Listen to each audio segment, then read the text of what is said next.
Third-party candidates widening Trump's lead over Biden. Independent presidential candidate Cornel West addresses demonstrators in Los Angeles at an October 28, 2023 protest against Israel's war in Gaza. Adam DelGiudice, ZUMAPRESS, Newscom. Though the majority of general election presidential polls at this stage of campaign 2024 feature only President Joe Biden and former President Donald Trump, a growing number are beginning to reflect what most voters' ballots are going to actually look like: pretty crowded. So what happens when other names are added to the two least popular presidents in the modern polling era? Led by former Democrat and current independent Robert F. Kennedy Jr., they combine to attract support in the low double digits, usually. But what really has Democratic operatives in a funk is how the introduction of competition affects the spread between the big two. Long story short, it widens Trump's lead. At least as of now. There have been at least 19 polls taken since mid-January that include both the simple Trump-Biden option and a choice that adds between 1 and 5 additional candidates, thereby allowing for an apples-to-apples numerical evaluation of the third-party, independent impact on the same set of voters. In only 2 of those polls, one in Pennsylvania, the other in Georgia, did Biden's position vis-a-vis Trump improve with those extra names. In 13, Trump gained ground. For example, an INI TIP survey of 1,266 registered voters released Wednesday showed Trump leading the two-way race within the margin of error, 43% to 41%, with 10% saying other, and 6% undecided. But adding 5 new candidates to the mix extended Trump's lead by 4 points, 40% to 34%, with Kennedy receiving 8%. Presumed no-labels candidate Senator Joe Manchin, DW. VA, 3%, independent progressive Cornel West 2%, and presumed Green nominee Jill Stein and presumed Libertarian Lars Mapstead tied at 1% apiece. Other shrinks down to 2%, and undecided shoots up to 10%. No-labels will decide whether it will jump into the fray, and if so with what ticket, sometime after the March 5 Super Tuesday primaries. The organization has amassed ballot access in 14 states and expects to achieve 32, with hopes that any eventual nominee can elbow onto most of the remaining 18. Cornel West, who raised just $250,000 in the third quarter of 2023, compared to RFUC's $8.7 million in the third and $7 million in the fourth, and whose personal finances are notoriously shambolic, nevertheless has unofficially qualified for ballot access in 2 states. And is, like RFK, forming new political parties in selective states to reduce his petitioning burden. The Libertarian Party, which has led the non-democratic Republican field for presidential ballot access 5 elections running, expects to be on 48 ballots, the Greens north of 30. While much of the Democratic Party's freakout over third-party challengers has focused on no labels, with its untold millions and clustering of well-known centrist politicians, Manchin, former Utah Governor Jon Huntsman, former Senator Joe Lieberman, and perhaps former New Jersey Governor Chris Christie, at least 2 factors suggest a low electoral ceiling for the group.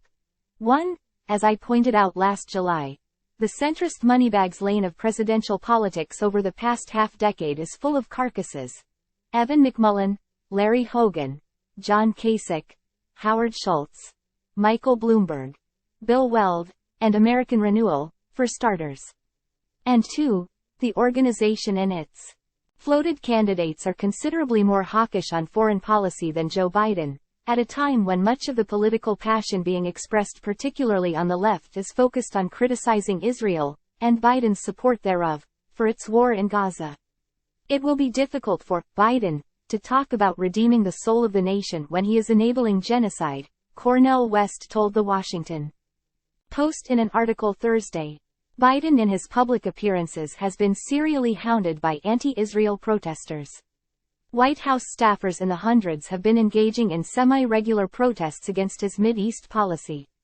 51% of Democrats, per a YouGov survey in November, and 55% of all Americans between ages 18 and 29, a key Democratic Party demographic, consider Israel's actions in Gaza to be a genocide, compared to just 29% of independents and 20% of Republicans. A December New York Times, Siena poll showed that the 18 to 29 cohort thinks that Biden has been too supportive of Israel, 45% versus 6% who said too supportive of Palestinians, that the Palestinians were the most sympathetic side, 46% to 27% for Israelis, that America should not send more support, 55%, that Israel is not seriously interested in a peaceful solution, 59%, and that Israel should stop the war even before all its hostages are free, 67%. All of those numbers are way out of whack with the rest of American adults, and help explain why, in this one poll, anyway, the under 30 vote prefers Trump over Biden 49% to 30%. Forget number labels. Biden's third-party peril is on the left, went the headline on a Politico magazine article this weekend written by the influential campaign journalist Jonathan Martin. How many Biden speeches must be shouted down, Martin wondered, until Democrats realize that a hot war in Gaza this fall may mean 30,000 fewer votes apiece in Madison, Dearborn and Ann Arbor. And therefore the presidency? In five-way general election polls this cycle, Trump versus Biden versus Kennedy versus Stein versus West, Stein and West are polling at around 2.2% apiece. That may not sound like a lot, until you consider that a combined 4.4% for left of the Democrat candidates would be the highest number since progressive Robert La Follette over a century ago. Also, in the 5 such polls taken in 2024 that also feature the simple Trump versus Biden matchup, the bigger ballots saw Trump's lead widen by an average of 2 percentage points.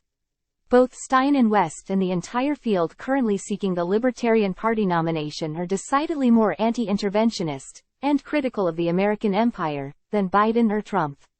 For most of the 21st century, comparative foreign policy skeptics have punched far above their weight in presidential elections. Ralph Nader in 2000, Howard Dean in 2004, Ron Paul and Barack Obama in 2008, Paul again in 2012, Trump in 2016. The wild card this time around might be RFK Jr., who initially thrilled many anti-interventionists with his dovish take on the Russia-Ukraine war, only to alienate them with his staunch post-October 7 support for Israel. According to the Washington Post, Kennedy's advisors say he will deliver a speech soon to address concerns both among leftist activists and libertarians that his approach to Israel is too hawkish.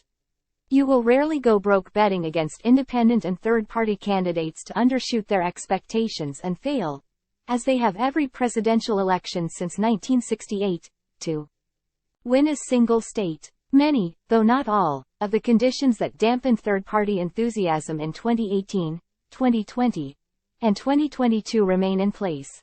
Chiefly high negative polarization and the related anxiety that the worse of the two major parties will introduce authoritarianism. Third-party poll numbers almost always march steadily downward from February to November, and even the final day's polling typically overstates support by 1/3. But America's anti-interventionist sentiment almost always dwarfs that of their highest representatives in Washington, even those who were elected promising a more humble foreign policy. And it's not hard to imagine overseas entanglements sprouting all over the globe this calendar year, against a domestic backdrop of highly charged politics and profound youth vote alienation from the rest of the country. This is a disaster politically, an unnamed House Democrat told Politico's Martin. The base is really pissed, and it's not just the leftists. I have never seen such a depth of anguish as I've seen over this Gaza issue. Expect that anguish to nudge Biden further toward confronting Israel over the conduct of the war, even while his own coalition derides him as Genocide Joe, and plays footsie with third-party candidates to his left. Even if the major party primaries turned out to be an incompetitive dud, the general election campaign is already trending toward weird.